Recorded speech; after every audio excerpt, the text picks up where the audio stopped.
It started when we called out to the stars, into the darkness.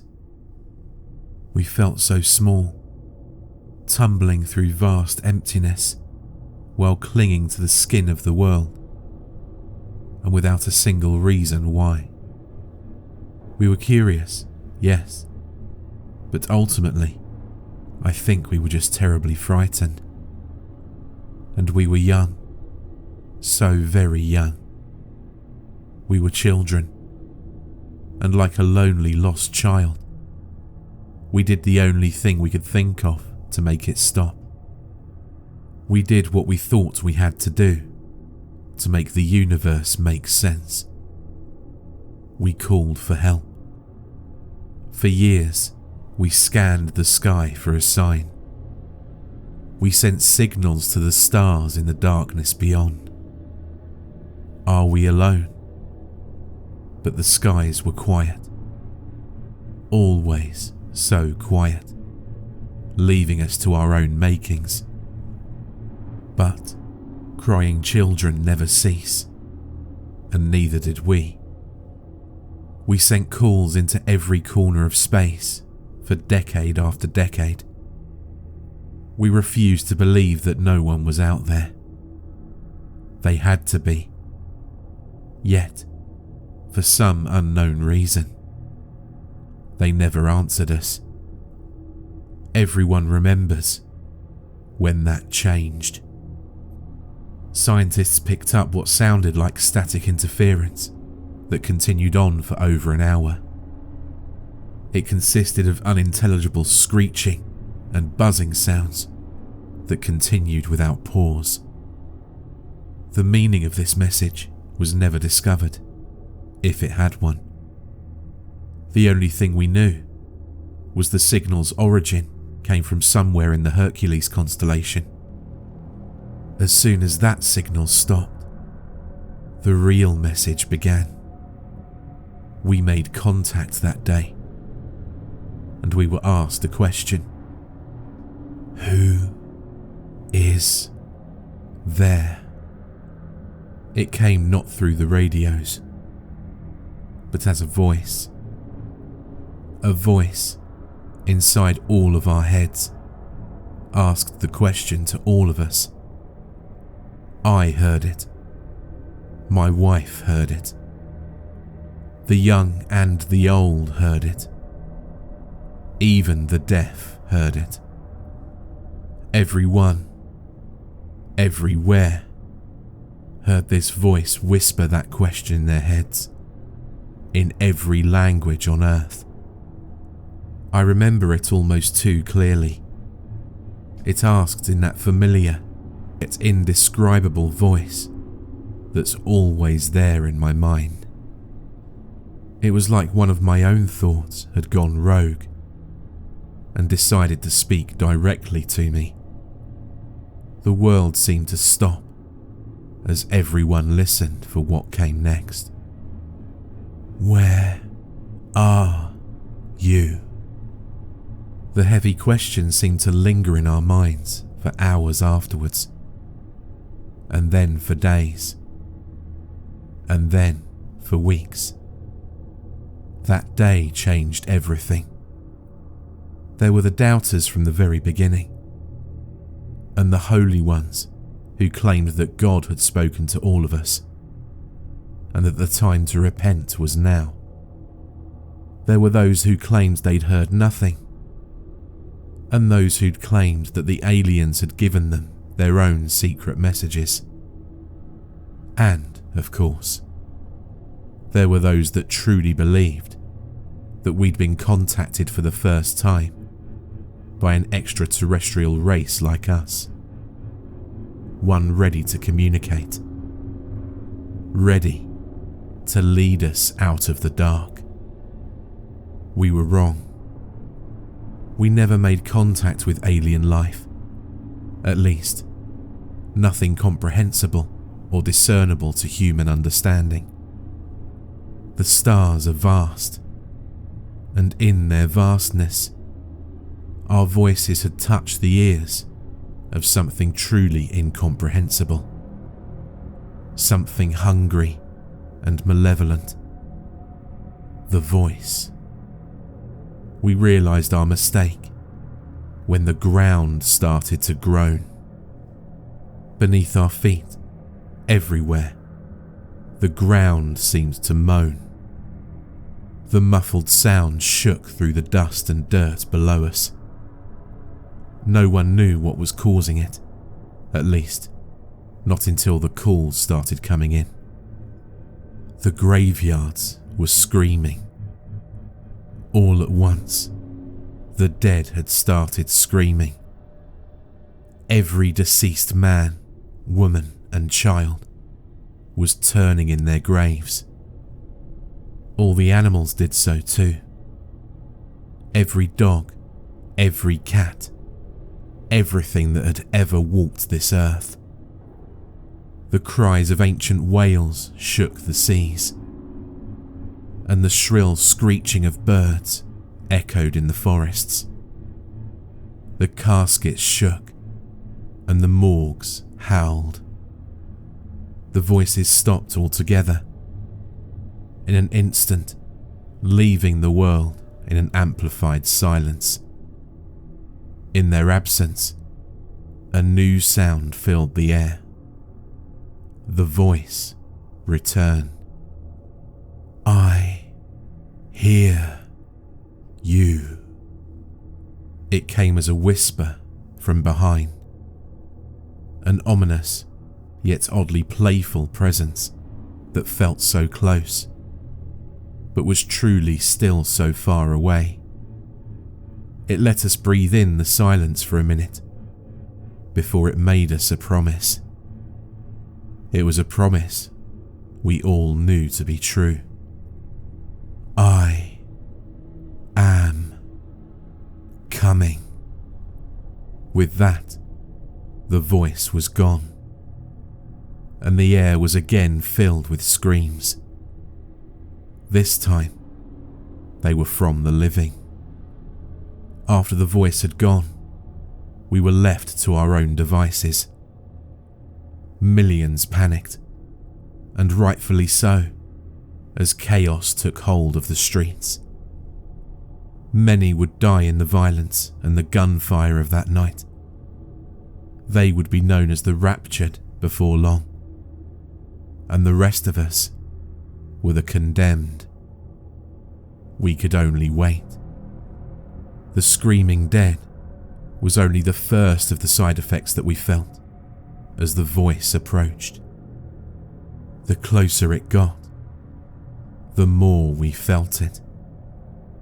That first night after the screaming, we noticed the stars bleed for the first time. A section of the western sky had turned black, blacker than the night. It was only truly visible because of the ring of stars around it. The light from those stars had turned red, and they seemed to bleed across the sky like food colouring dropped into water. Their light swirled and flowed all around the edge of some unseen mass. I knew then that I was staring into the face of the voice. Our scientists claimed that nothing was there, and that their radar and scans always came up empty. Their telescopes could see nothing but darkness in that section of space. However, the proof was right in front of us, as every night that ring of darkness got wider, and more stars bled in the sky. We watched it come. As each night passed, the black spot would widen, and more stars would distort and bleed around it. During the day, a new hell would greet us. The side effects worsened. The day always brought something new. I'm sure that most of what happened will go untold and unknown. The animals started disappearing. All of them. No tracks, traces or bodies were left behind. Pets would run away, some violently so. They all retreated, never to be seen again. The forests were left abandoned, the oceans empty. The air was left silent. The world left seemed empty and lonely. They left like water receding from the shore, just before the tsunami breaks. One day, about 2 weeks ago, scientists tried to talk to the voice again. They hoped, perhaps, to reason with it. They told it about what was happening on our world and asked it questions. The scientists begged. It didn't speak. When our scientists said, "What do you want?" the voice sent a response. The next night, the skies lit up with streaks of fire. It was alight for hours, blazoned with orange and red. We didn't realize the effects until the next day, when the televisions turned to static and the telephones refused to work. We'd sat, watching, as all of the satellites were knocked out of the heavens. After that, reports became rumours and rumblings. Sanity, a thing of the past. The air chilled and weighed us down. The voice was nearly here, and everyone felt it. It rained for a week after the satellites fell. The rain was salty and mired with an unknown filth that turned the grass black.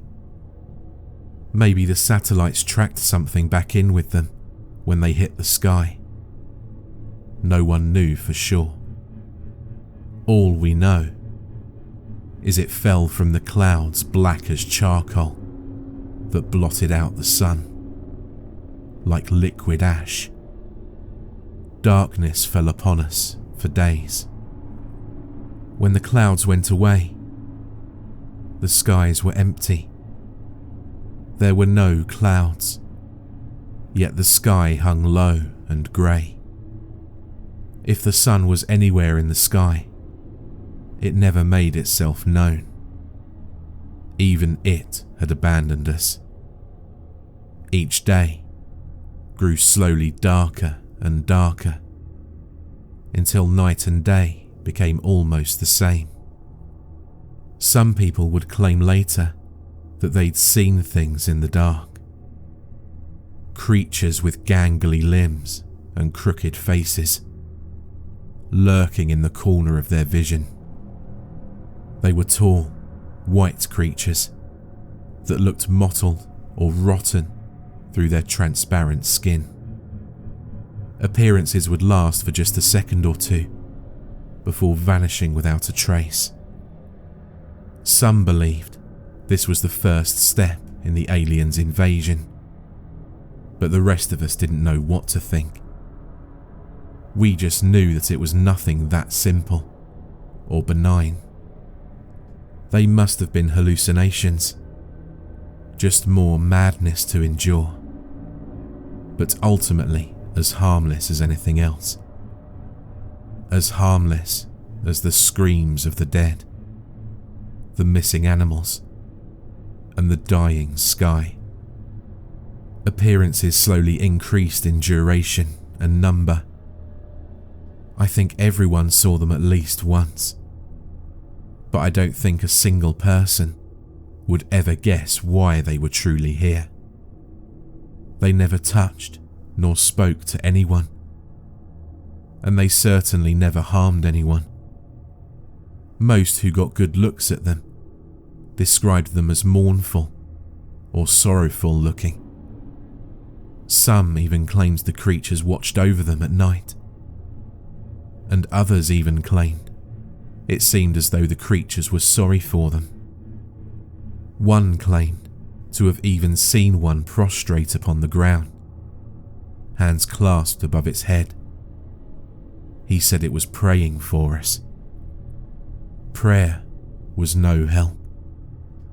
The churches and places of worship that had divided us for so long failed to bring hope to any in the end. The voice let them pray and beg for a while, but just days ago, the voice ended it all. No one questioned how, for at this point, nothing that happened surprised anyone anymore. But on the final day, all books of worship were burned. Every last Bible. Everything. People rushed to their centres of faith, but found no solace. The churches and temples had suffered the same fates, if not worse.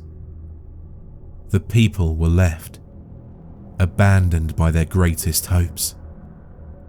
There were rumours of churches all over the world, with walls formed from the bodies of those who sought refuge. They were merged to the walls, stuck to them like flies in a trap. They died still pleading for hope, but they were beyond God's help. The rest of us had learned to stop begging. We waited. The final message came. From beyond the sky, it fell upon us. The voice echoed, and it spoke a simple truth. I am here. There's a darkness beyond the horizon, the likes of which I doubt has ever been seen. It brings with it the screams of countless souls, and it moves fast. The stars are dying now, and I know they'll never be seen again. The light is dying so fast. I leave this not as a warning. No, it's far too late for that. Instead, consider this the last realization, the last that humanity will ever know. For we used to wonder whether or not we were alone and lost, but never whether or not we were safe and hidden. The universe is infinite, and our understanding was significantly more finite. We should never have beckoned to the darkness. Instead, we should have clung to the light and closed our eyes every time we were turned to the void. As the final minutes approach, I hold one final truth to be certain. I now know why the skies were always so quiet.